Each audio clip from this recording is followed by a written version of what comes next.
अब यदुनाथ कहते हैं अब मुझे मत रोकना, अब विदा दो। पांडव कहते ठीक है। माता कुंती और पांडव विदाई देते कृष्ण को। पुनि यदुनाथ द्वारिका आए, पुरजन प्रेम सहित बधाए। पुनि यदुनाथ द्वारिका आए, भगवान द्वारका पधारते हैं और पुरजन बड़े प्रेम से स्वागत करते हैं भगवान का।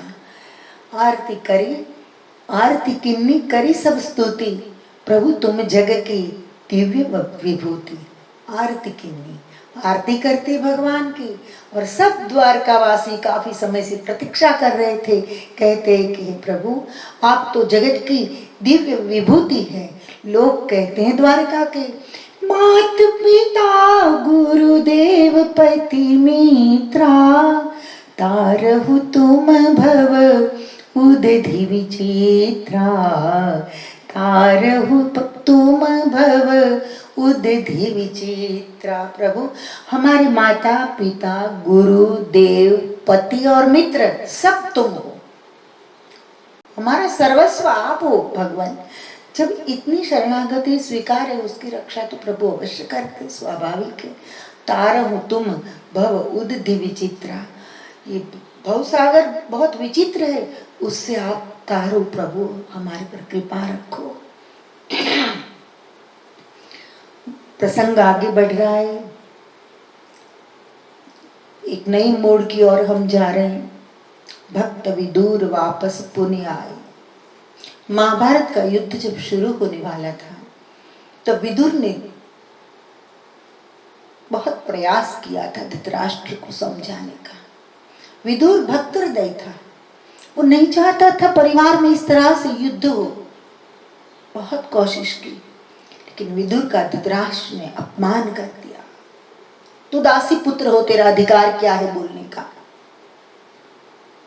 और भी बहुत कुछ। विदुर ने सोचा कि मैं मामला बदल नहीं सकता तो कोई बात नहीं, यहां से निकल तो सकता हूं ना। विदुर जी युद्ध में नहीं रहे हाजिर, यात्रा में चले गए। 30 बरस यात्रा में बिताए। कितने साल? 30 वर्ष तक यात्रा में लग गए। वापस लौटते हैं। धृतराष्ट्र गांधारी के पास बैठते हैं।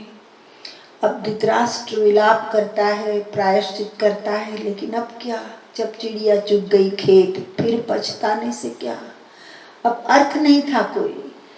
भली भांति धृतराष्ट्र समझाया, वृथा जीवन का ज्ञान बताया।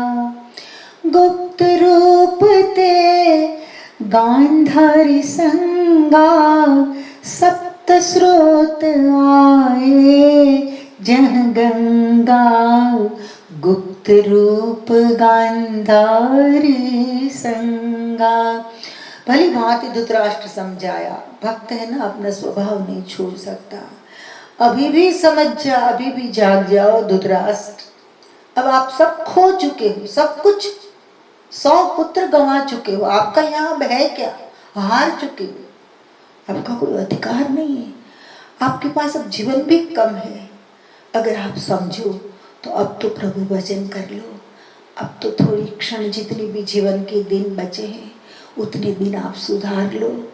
वृथा जीवन का ज्ञान बताया, कहा कि जीवन वृथा है, आप समझ जाओ, सबका मोह छोड़कर अभी भी ईश्वर भजन कर लो।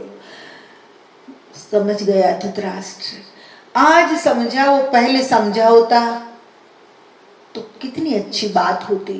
रक्त की नदियां नहीं बहती, अनाथ बच्चे नहीं होते, विधवाओं की चिल्लाहट नहीं होती। इतिहास में कौरव और पांडव का नाम बहुत अच्छी तरह से चित्रित किया जाता, लेकिन एक दुष्ट बुद्धि नहीं समझता है तो उसके पीछे पूरे समाज का विनाश हो जाता है।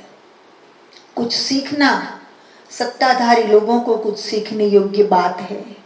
सत्ता को इतना मत चिपको कि विनाश हो जाए, विनाश तक सत्ता को मत पकड़े रखो।